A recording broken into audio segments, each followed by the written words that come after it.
আমাদের জীবনে এমন কিছু মানুষ থাকে তারা যেন ঠিক লবণের মতো, তাদেরকে আপনি বেশি ইউজ করতে পারবেন না, কিন্তু যদি তারা আপনার জীবনে না থাকে তাহলে আপনার জীবনটাই বেস্বাদ হয়ে যাবে। তাই তাদেরকে নিয়ে আমাদের সবসময় পজিটিভ থাকতে হয়। এই সমস্ত মানুষ সবসময় আমাদের ভালোটা ভাবে, তারা সবসময় চিন্তা করে কিভাবে আমাদের ভালো হবে, কিন্তু দুঃখের বিষয় এই সমস্ত মানুষগুলোকেই আমরা সবার প্রথমে ভুল বুঝি। এমন অনেক সময় হয় যে এই সমস্ত মানুষ আমাদের ভালো চায়, কিন্তু আমরা তাদেরকে ভুল বুঝে আমাদের জীবন থেকে দূরে সরিয়ে দিই, আর তার জন্যই আমাদেরকে অনেক বিপদের মুখে পড়তে হয়। ঠিক যেমন একটা ঘুড়ি যখন আপনি আকাশে ওড়াবেন, সেই ঘুড়ির সুতোটা কিন্তু আপনারা সেই ঘুড়ির মধ্যে একটা বন্ধন। ঘুড়ির হয়তো অনেক সময় মনে হতে পারে যে ওই সুতোটা যদি আপনি ছেড়ে দেন তাহলে কিন্তু ও আরও অনেক উপরে উঠতে পারবে, কিন্তু বাস্তবে কি সেটা হয়? যদি আপনি সেই ঘুড়ির সুতোটাকে একবার কেটে দেন তাহলে কি হবে? সেই ঘুড়িটা কিন্তু সাময়িক সময়ের জন্য কিছুটা উপরে উঠবে এবং তারপর কিন্তু হাওয়ার গতিবেগের কারণে এলোমেলোভাবে পৃথিবীর বুকেই তাকে আছড়ে পড়তে হবে। আর এই জিনিসটা কিন্তু ঠিক আমাদের জীবনেও হয়। আমাদের জীবনে এমন কিছু মানুষ থাকে, আর সেই মানুষগুলোর মধ্যে সবার প্রথমে আসে আমাদের মা বাবা। আমাদের মা বাবা হয়তো আমাদেরকে অনেক সময় কিছু বারণ করেন, আমাদেরকে কোনো কিছু করতে বাধা দেন, কিন্তু সাময়িকভাবে আমাদের মনে হয় ঠিক যেন এই ঘুড়ির সুতোটার মতো আমাদেরকে আটকে রাখা হয়েছে। যদি আমাদেরকেও ছেড়ে দেওয়া হতো তাহলে কিন্তু আমরা অনেক দূর পর্যন্ত পৌঁছাতে পারতাম। কিন্তু আপনি বাস্তবে একবার চিন্তা করে দেখুন, যদি এই বন্ধনটা না থাকতো, মা বাবা এবং সন্তানের মধ্যে এই ভালোবাসাটা না থাকতো, তারা যদি আমাদেরকে আটকে না রাখতো, তারা যদি আমাদেরকে বেঁধে না রাখতো, তাহলে কিন্তু এই ঘুড়ির মতোই হাওয়ার গতিবেগের কারণে আমরা এলোমেলোভাবে এই পৃথিবীর মাটিতেই আছড়ে পড়তাম। আর এই জিনিসটা আমরা তখন বুঝতে পারি যখন হয়তো আমরাও বাবা মা হই বা আমাদের একটা নির্দিষ্ট বয়স পার হয়ে যায় তারপরে।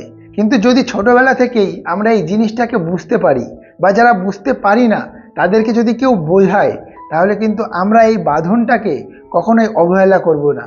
কারণ মা বাবা যতদিন আছে ততদিন কিন্তু মাথার উপরে একটা ছায়া থাকে, আর সেই ছায়ার তলে আমরা নিশ্চিন্তে থাকতে পারি। আর এই সংসারে মা এবং বাবা এমন একটা আশ্রয়স্থল যেখানে আপনি শত অন্যায় করে এসেও ঠাঁই পাবেন, যেখানে আপনি একটু নিশ্চিন্তে বিশ্রাম করতে পারবেন। তাই মা বাবার ভালোবাসাটাকে যদি আপনি নাও বুঝতে পারেন ক্ষতি নেই, কিন্তু তাদেরকে কখনো অবহেলা করবেন না, কারণ এরা যখন থাকবে না তখন আপনি এদের গুরুত্ব বুঝতে পারবেন। বর্তমানে আমি অনেক ছেলে মেয়েদেরকে বলতে শুনেছি যে মা বাবা তাদের চাহিদা মেটাতে পারে না। দেখুন, আপনার যে চাহিদাগুলো আছে হয়তো মা বাবা সেটা কোনোদিন কল্পনাও করতে পারেনি, কিন্তু তবুও কিন্তু মা বাবারা চায় সবসময় সন্তানের চাহিদাগুলোকে পূরণ করার। কিন্তু এমন হয়তো অনেক সময় হয় যে তারা সেই চাহিদাগুলোকে মেটাতে পারে না। তার জন্য আপনাকেও বুঝতে হবে যে তাদের কি সত্যিই সেই চাহিদাগুলো মেটানোর ক্ষমতা আছে, নাকি তারা আপনার ভালোটা ভেবেই সেই চাহিদাটা পূরণ করছে না। আর যদি এটা একবার আপনি বুঝে যান তাহলে হয়তো আপনিও তাদের কাছে এমন কোনো চাহিদার আবদার করবেন না যেটার জন্য আপনাকেও দুঃখ পেতে হয়।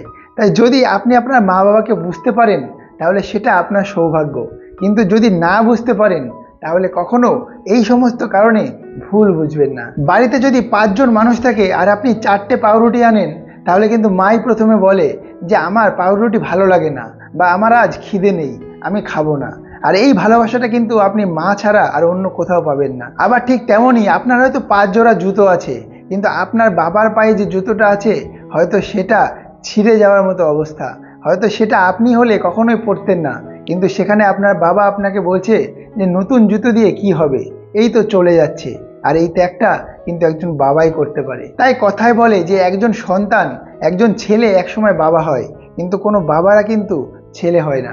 তাই বাবারা আমাদের জন্য যে কাজটা করে যেতে পারেন, যে কাজটা করে থাকেন, আমরা কিন্তু কখনোই তার জন্য সেই কাজটা করতে পারবো না। তার জন্য আমরা সেটা না করতে পারলেও আমাদের সবসময় ভাবা উচিত যে তারা কিসে ভালো থাকবে। আর যদি আপনি এটাও না ভাবতে পারেন যে তারা কিসে ভালো থাকবে, তাহলে কখনোই এটা করবেন না যেটাতে তারা দুঃখ পায়। কারণ যদি আপনি আপনার মা বাবার দুঃখের কারণ হন, তাহলে কিন্তু ভগবান আপনাকে কখনোই মাফ করবেন না।